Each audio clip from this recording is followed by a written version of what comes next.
Hey guys, it's Krystal Lucier here, also known as your Home Sweet Home 519 Realtor, Krystal Limor. This is Realtor Life, and I am so happy you're here. Let's get started. So today we're going to be talking about the importance of a network, joy, and the rest run cycle. And all of these things are very important, but I wanted to lean in right now because as we're going through some, I would say, tougher times in real estate, there's a lot going on. It is very important to lean into your network. Now, when I say network, what do I mean? Okay, so do I mean a computer network? I do not. Um, I mean your people. And I'm going to tell you a little bit of a background on my background because I think it's important to see how you can leverage a network to really create success and joy and amazingness in your world. And that you don't need some of the things we think you need to make it happen. Okay, so way back when young Crystal was a law clerk in Ottawa, and I decided I was going to become a realtor. I was kind of nudged by my realtor, and I didn't really understand what being a realtor would be. But I looked up this whole thing. OREA used to have, I don't know if they still do, but a list of all the things that you needed to be good at if you wanted to succeed in real estate. And there are things like being personable, responsible, goal setting, etc. So I'm like, okay. So I went and did it and I got my license. And my story is a little weird because I got my license. I was laser focused on working for one agent.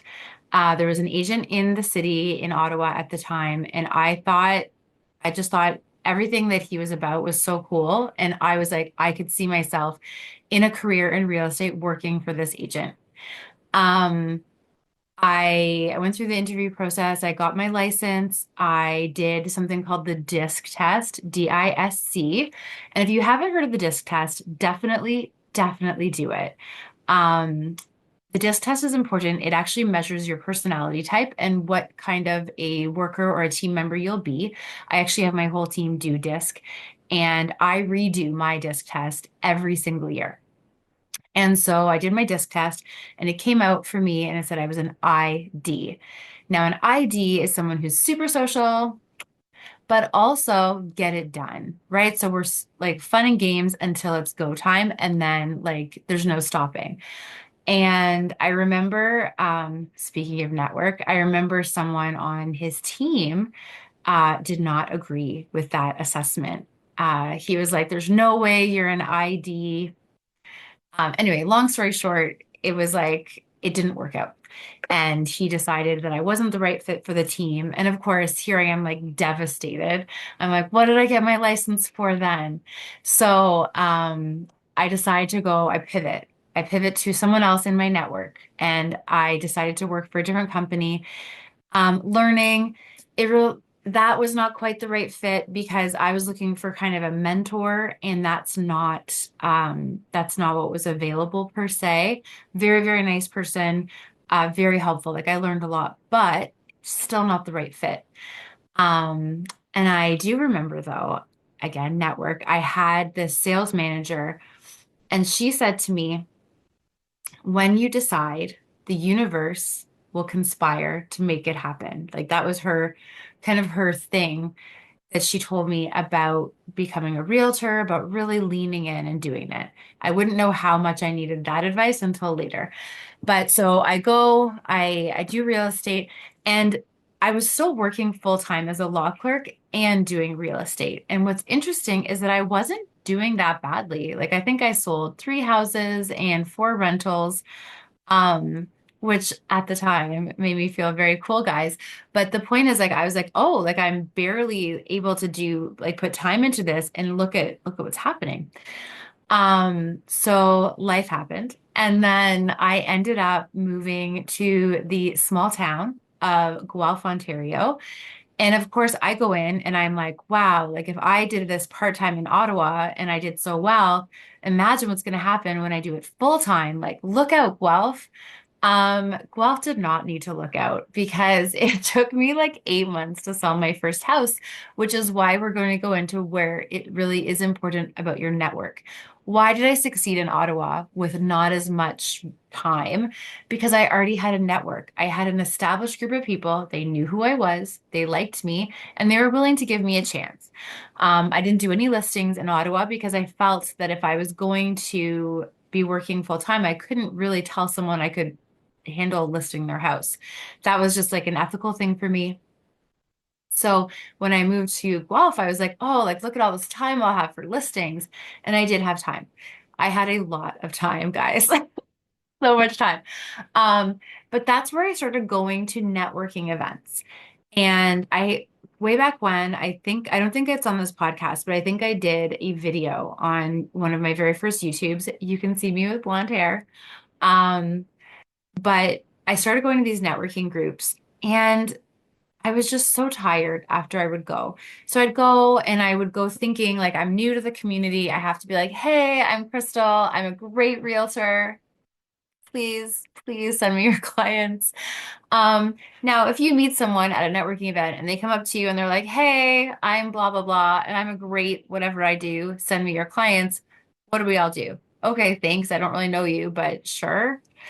Um, so then I read a book that changed my life, and it was called How to Win Friends and Influence People.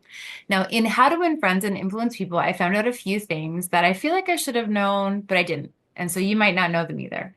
So, number one, when you meet people, you want to learn their names. Now, prior to that, reading that book, I was that kid in school that I was like, lots of people knew my name, but I kind of thought it was like this badge of honor that I didn't remember names. And I kind of just wore that as an identity. Like, oh, I'm not good with names. Guys, everyone is good with names. You just need to practice. Like you don't forget the name of, I don't know, your toothbrush. Like you learn names. So I pulled that example out of my head just now. You can tell. But um, the way to remember names is you use the name. Now, I prior to this was kind of offended when people said my name because usually when people say your name and they don't know you, um, sometimes it's not always in the most polite way, right? So they'll be like, "Oh, thanks, Krystal." And so it was in my head like that. If you say my name, it's not good. But I still slowly realized. So in the book, um, they talk about Dale Carnegie talks about the fact that people love their own name. It's like their favorite word. Um, and so I started just practicing using it because when you use it, you remember it. And so I'd meet someone named, I don't know, Beth. And we're talking, and I'm like, oh, nice to meet you, Beth. What do you do? I'm like, oh, amazing.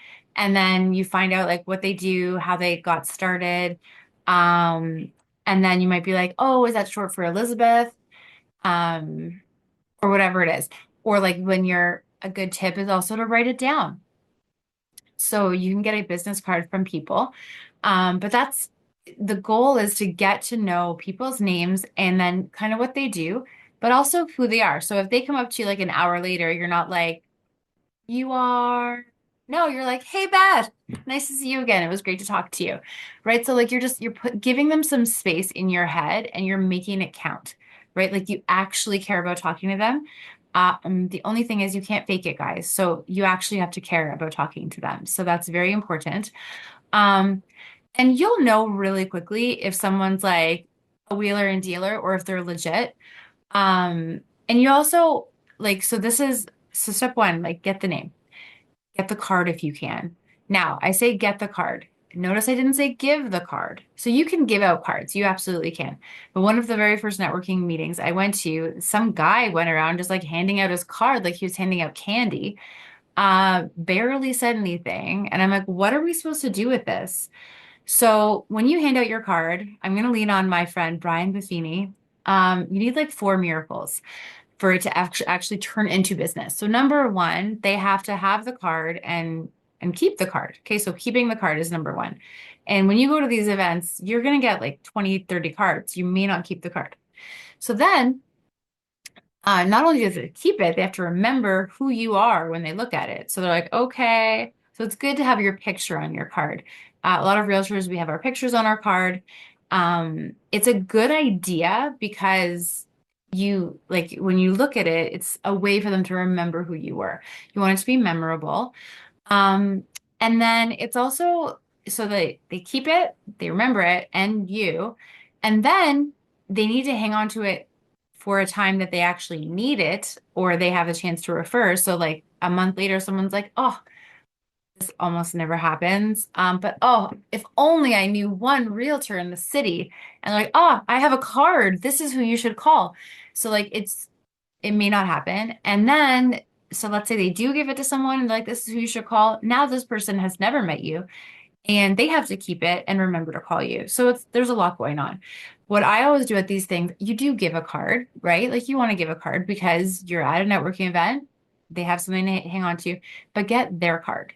And it becomes your job to connect with the person after for a coffee. Now, this is important. The networking event that you're at is not an excuse for like that's not your coffee date, right? So we're not hijacking someone's event and turning it into our coffee date because you have a lot of new people to meet. But you meet them, get the card, follow up, have a coffee, right? So have a half an hour, 15-minute coffee, whatever you want. If you're chatty, it's going to be an hour like I do, but that's the key, right? So like you're meeting them, connecting them, following up, and then you're having the coffee. Now, at the coffee, you're getting to know them, right? You're asking them questions. You're finding out kind of how do they get into this? Is there a way that you guys can support each other? Now, when that's happening, you're trying to figure out how can you support them, not how can they support you. You are going to ask, hey, like if it's so a realtor, like, hey, do you already have a realtor that you work with that you feel really comfortable with? Most of the time they say, I have one, I have a few, or I don't have any. Like those are the three answers. Um, and if they don't have one, you just say, oh, like I'd love to be the person that you connect with if you have questions. And then they mostly will say, I'm not selling. I'm not buying. And you're like, that's okay. I love building my business where I can be that person that you trust. You can send me questions. I'm never going to tell you I'm busy, or I'm too busy to talk with you. And I'm happy to help. And then you see how I work, so you feel comfortable referring me. And in the meantime, let's see how I can connect people with you as well. So I'm very, very, very invested in trying to support my network. So while you're networking, here's a pro tip. If there's something that you can buy from your network, even if it's a little bit more expensive, do it. Because, like, no offense to all the online cheap places, you can absolutely, like, if budget is the issue, go for it. But I use business cards all the time. So a lot of people will try and save money and they'll go to like Vistaprint. No, no, nothing bad to say about Vistaprint, okay? But Vistaprint is a huge corporation. Are they going to send you a referral? No, no, they're not. So the person that's actually like a small local business who's printing cards and stuff, if you build that relationship right, they actually are going to get to know you. They might see that you're supporting them, that you're connecting, that you're asking for the business, that you're in conversation, you're out and about, and they will probably try to support your business. Either with a real estate client, that's amazing. That's our number one goal. But it also could be with another networking person, right? So Beth could own her own printing company. She connects you with Sarah, who connects you with Bill, and then Bill connects you with someone who wants to buy or sell a house, right? So it like really comes down to showing who you are, that like you can connect with people, that you're supportive, and you really like ingratiate yourself. I don't know if that's the right word, but you immerse yourself in this community. You have to mean it. And you have to remember it's the long game you're playing. It may not happen tomorrow. And if you're going out to something hoping that you're getting business tomorrow, you might get disappointed because there's a small percentage of realtors that actually network. So there's networking events open to everyone, networking groups. Okay, either way, you're probably, as a realtor, going to be going to more events than groups because groups are usually started by a realtor and or a mortgage broker, and they're exclusive seats, which means once those seats are filled, only one person can be in there. So a lot of the time for me as a new person in Guelph, and then I'm spoiler alert, I'm going to skip ahead, new person in London, um, that seat's already taken by someone that's been there longer. Cool, not a big deal. You can start your own. But okay, so you're meeting people, you're building this database. Make sure that you put it into a database. I use the Buffini CRM, the referral maker. It's my favorite thing in the world. You don't have to use that one. You could use, I think there's one called Salesforce, um, RLP Sphere. Zoho. I tried Zoho back in the day. I hear it's gotten better, but it was not a good experience for me. But then I kind of fell in love with the Buffini CRM. The reason I love it, there's a few things. Number one, it belongs to me. So I paid for it, but it's mine. I can put people in, I can take people out. Every interaction I've ever had with anyone is listed in there, and all of their, like, anything I find out. So if I find out someone loves like the Minnesota Vikings, woo, go Vikes go, I can put that in there. If I find out that they love going on certain vacations, if I find out that they have a certain flower that they like, their birthday, their anniversary, all sales data goes in there, so I can really track things. Um, it's funny, I was talking to my real estate coach today, and he gave me my quotient number, which means every time I do a call, a note, or a pop by, in my mind, I have to remember it's worth $76. It doesn't mean I'm getting $76, but if I do all these activities according to the formula, I should get my goal at the end of the year. So fingers crossed for me and for you. Um, okay, so you have your network. You're building it, you're building it, you're building it. It's going to take at least 6 months to get into a community or into a group because at first people are like, oh, you're kind of an outsider. And that's tough. And I don't think people do it to be mean. I think it's just that there's so many comers and goers for networking. And I've been doing this now for 15 years. So I can tell you so many people come and then never show up again, or they come for a few months and then they feel like it's not worth it. So they leave. The network is like building a family, right? So it really is about showing that you're there because you care and you want to get to know people.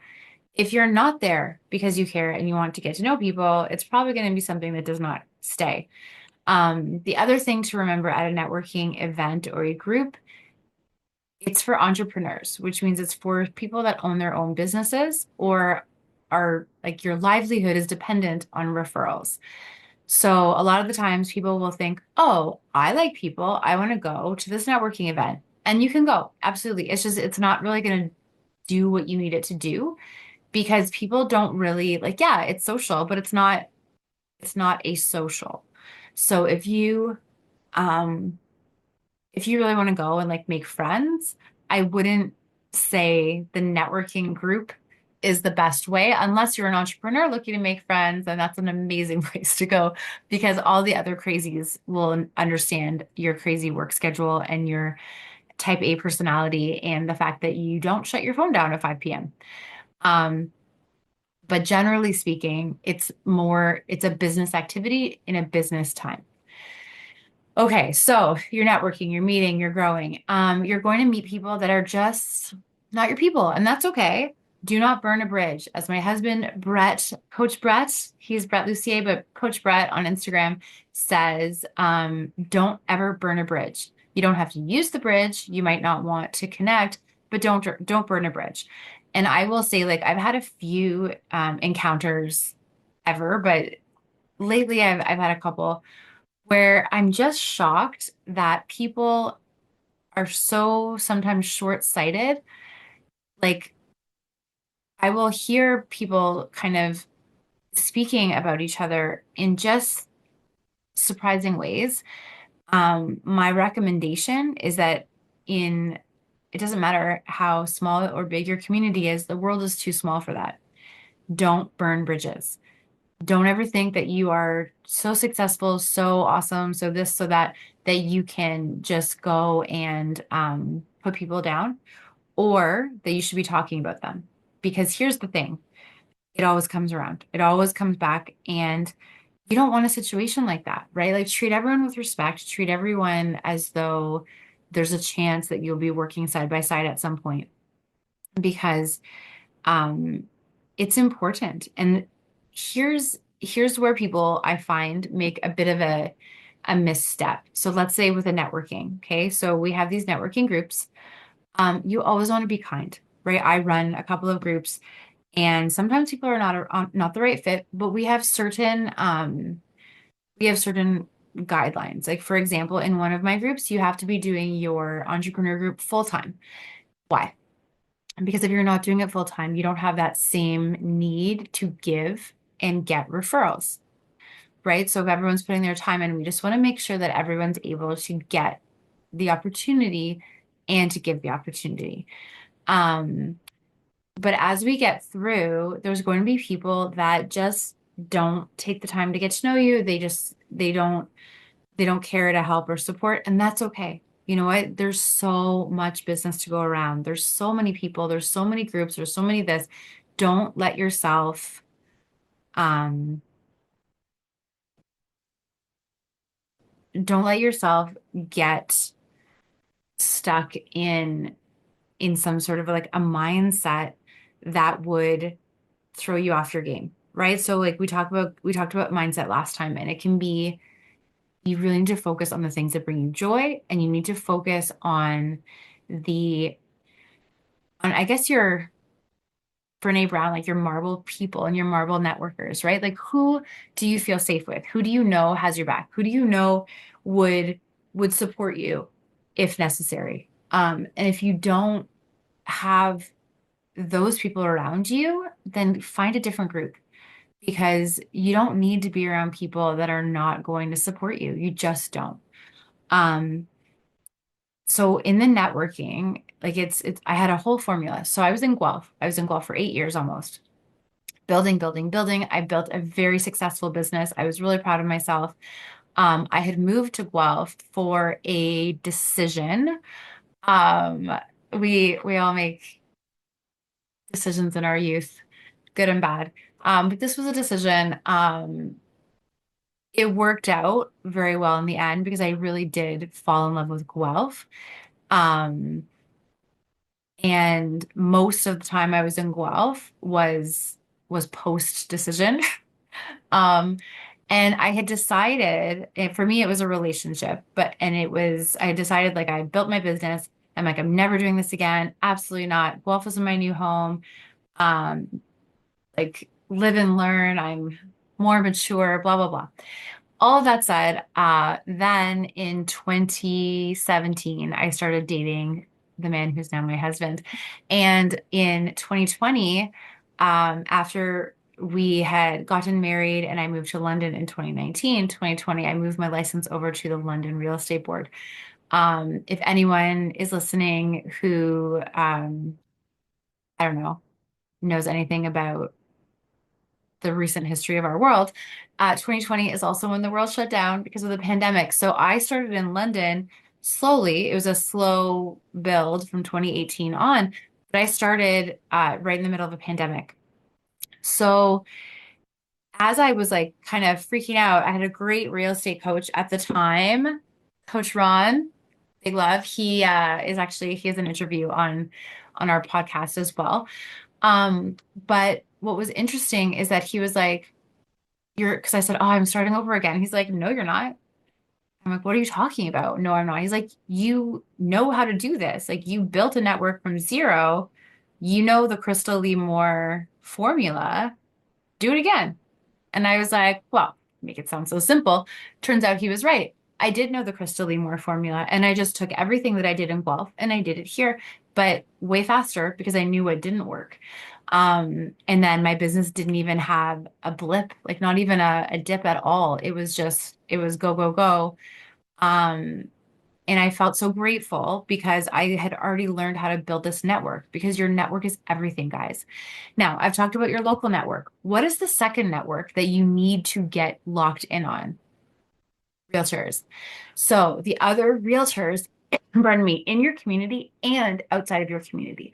So the ones in your community, you need to remember that you don't want to be crossing people or being whatever. These are your colleagues. You are going to be side by side working on deals together. And when push comes to shove, you want them to know that you are the go-to. If there's like seven people in line, you want them to know, hey, like I have realtors for sure that have chosen me and my clients because they're like, hey, I've worked with Krystal. She's professional. She's honest. She gets it done. Let's go. And I have realtors like that too. And like what happens a lot sometimes, not to anyone listening here, but sometimes when you have a listing or you have a buyer and you have like the power, so in a buyer's market, you have the buyer, seller's market, you have the seller. Sometimes you might find that the agent with that power isn't as polite to the other agents. And that's a huge mistake because we all work in different ways. So today I may have a buyer and tomorrow I may have a seller. And you just, why would you ever ruin your chances at having a great rapport with someone just because you had an attitude problem that day? It doesn't make sense, guys. Like it's your clients, your livelihood, your career will be better if you're just kind. Be nice, be respectful, be cool, be honest, always do a good job. um, Very excited because we have a great agent who always does a good job coming on the podcast. I believe it's airing next week, and it's Faisal Susawala. Excited. Um, okay, so so you have your local. Now, I just mentioned one, Faisal. So Faisal works in Cambridge, Ontario. I also have agents. I got to be on a really cool call with Faisal because of another friend of mine, Craig Fidman in Edmonton, and Jason Strike in Calgary.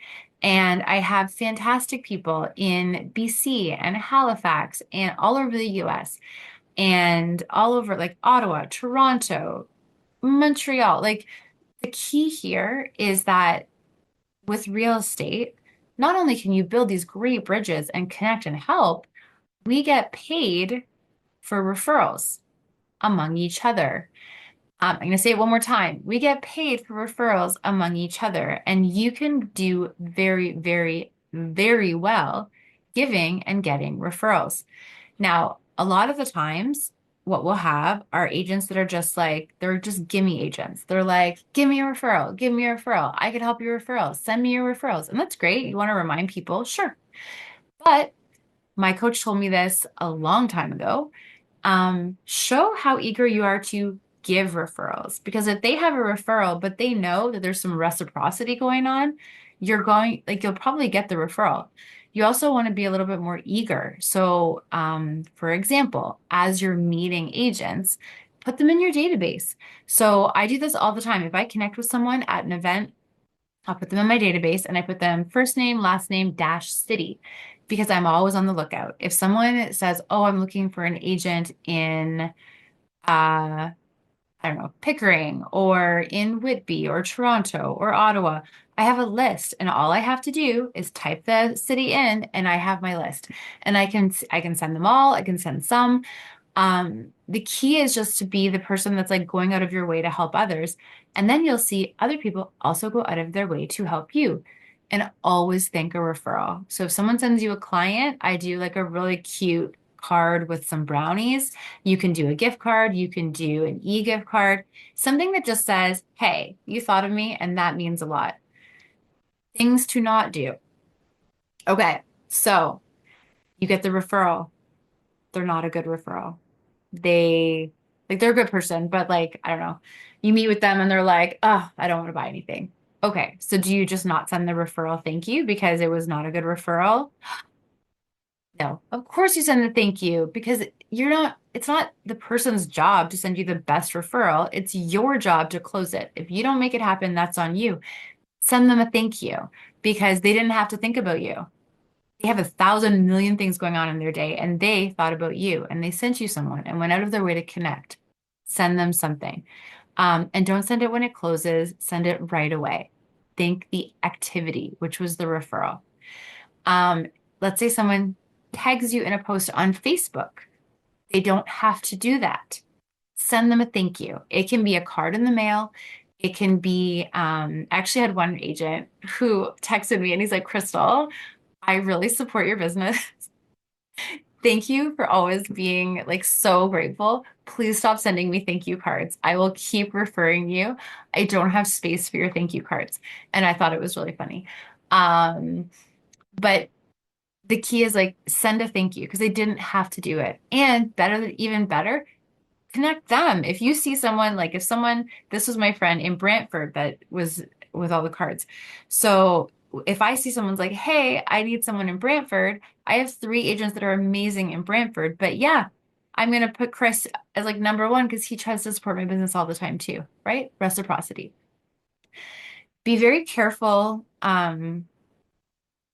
If you burning a bridge is a dangerous thing. And I've seen this happen where people they just discount other people and it's really, really, really bad. Even if it's for what you think is a good reason, even if you feel justified, the world is too small. You never know who um who your actions will affect and how they will come back. Right? So just treat people properly. Um okay, so just to recap our network. So we have our local business network. Then we have our local realtors and then our bigger group of realtors.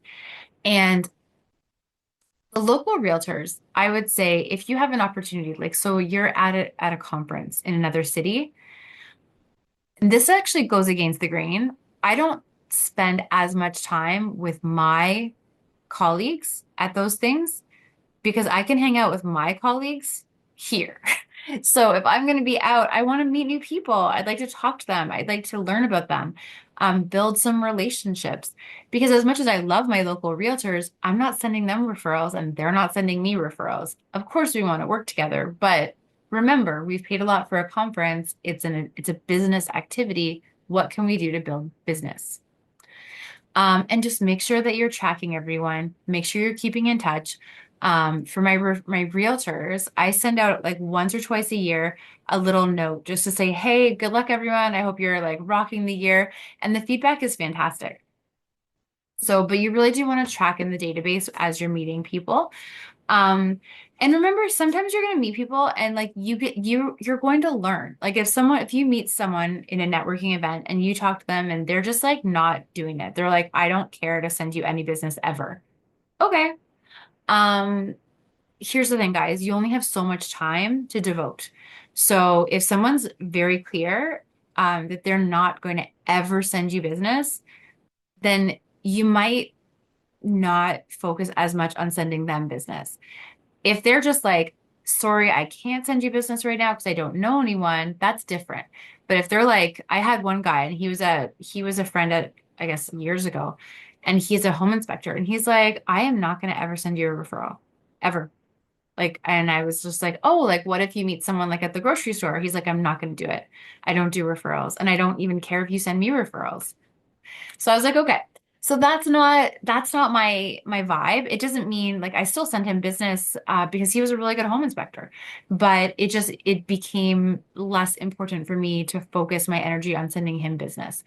Um, you also may meet people every now and then who don't do a great job for your clients, and if that happens, then it's pretty hard to ever send them someone again unless you guys talk about it and it was like a one-off, right? So like your referrals are going to reflect you. So if you send someone into someone's home, for example, and they're rude or they don't do a good job or whatever, it can get awkward. So just remember that you're building a network, but you really want to know that people are going to take care of your clients if you send them business. And also, like, one of the reasons I use everyone's stuff, like if I can, is to see how do they treat me?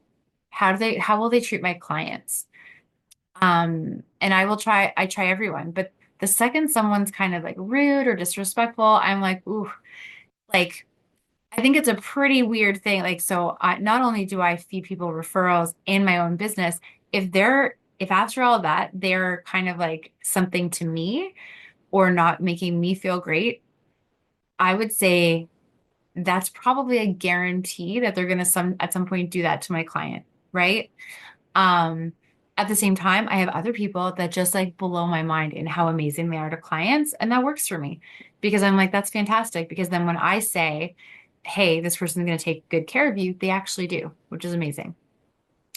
Um, and then remember, like everyone has their own kind of their own view on how things should work, but remember how important a city is to people. So if you're moving into a new city, which probably doesn't happen as much to other people as it has to me, um, people really, really love their cities. So I was actually just on a call and we were talking about how two communities were basically the same as one. Um, and if you're not from a community, that can be seem it's a pretty easy mistake to make. Okay, so I'll give you an example. So if you talk about um, Guelph and Cambridge, okay, to the untrained person, you may think Guelph and Cambridge are the same. They have the same area code. They're like 20 minutes apart.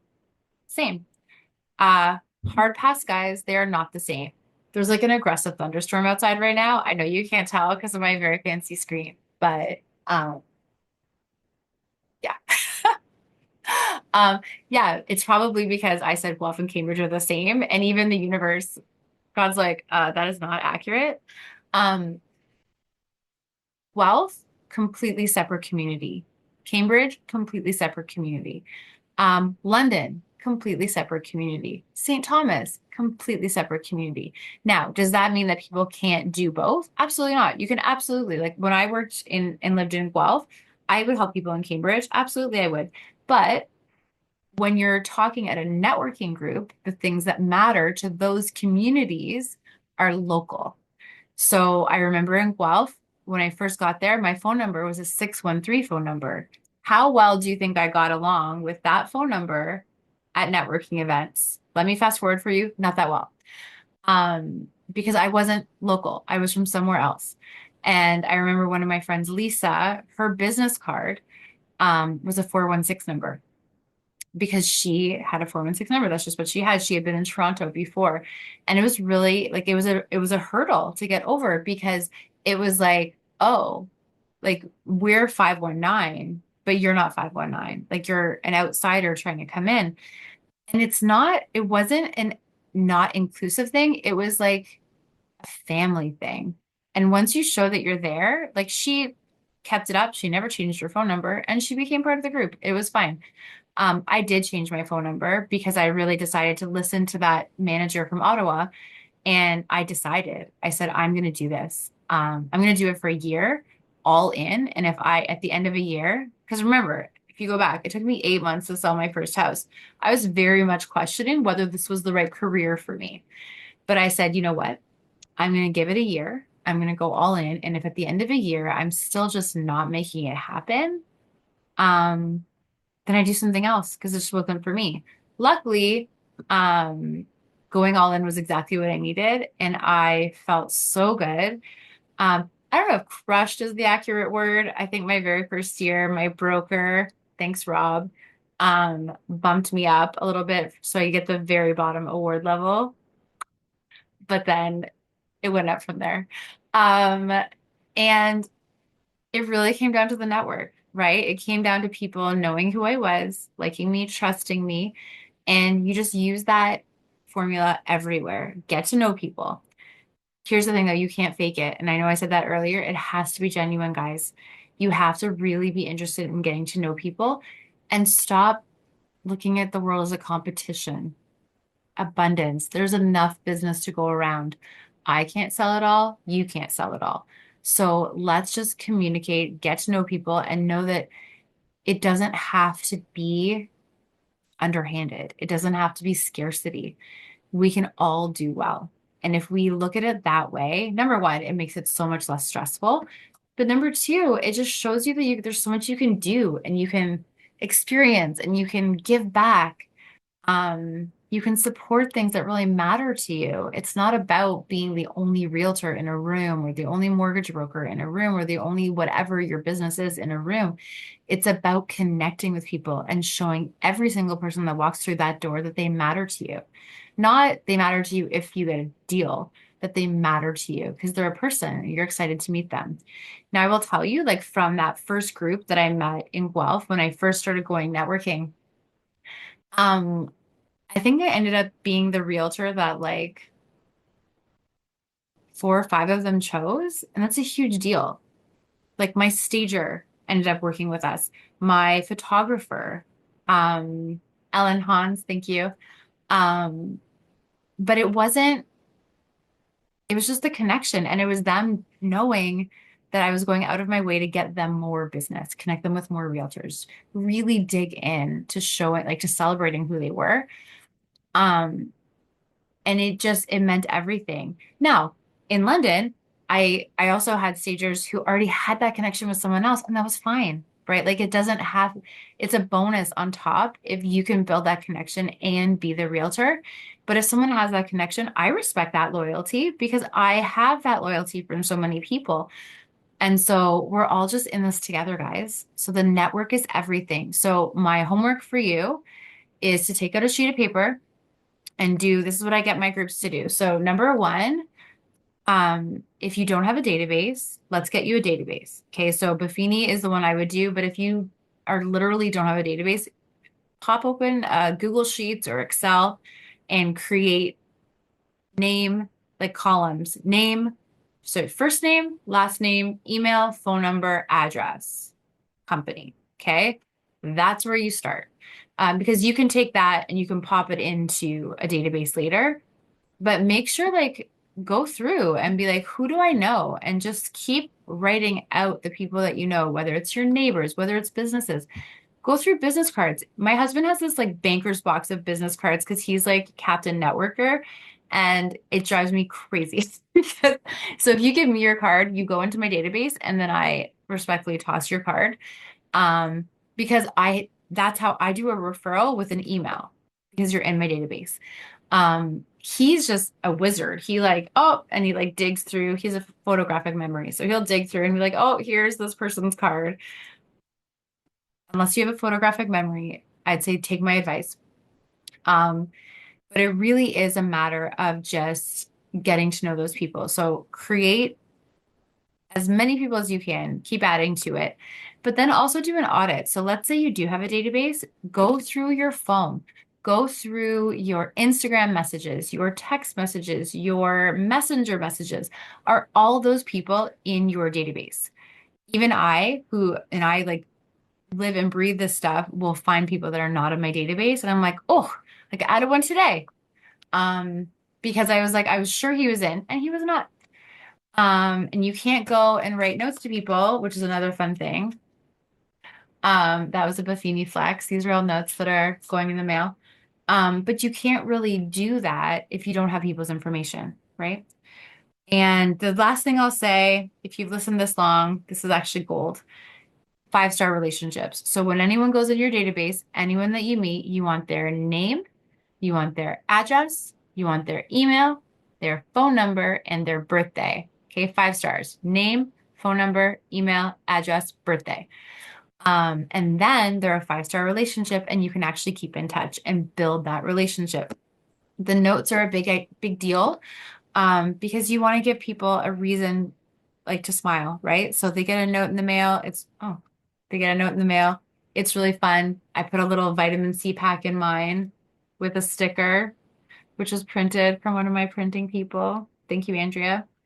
But at the end of the day, it's just how can you get space in someone's head and show them that they have space in yours, right? Like, what are your way to connect with them and help them too, right? Reciprocity. It is the key. And I hope this was helpful, guys. So your network is everything. And I promise you, if you do this, if you focus on quality people who are excitedly trying to help you while you're trying to help them, you will just keep moving forward and you will do so well. But the network, the people, like whether you call it your circle of influence, your sphere of influence, whatever you call it, that's what it is. It's your people, and you are part of it. You just have to get in there, get to know people, and show them that you care. So, guys, thank you for listening. I'm Krystal Lemore Lucier, also known as your Home Sweet Home 519 Realtor, Krystal Lemore. Thank you so much for being here, and I will see you next time. Bye.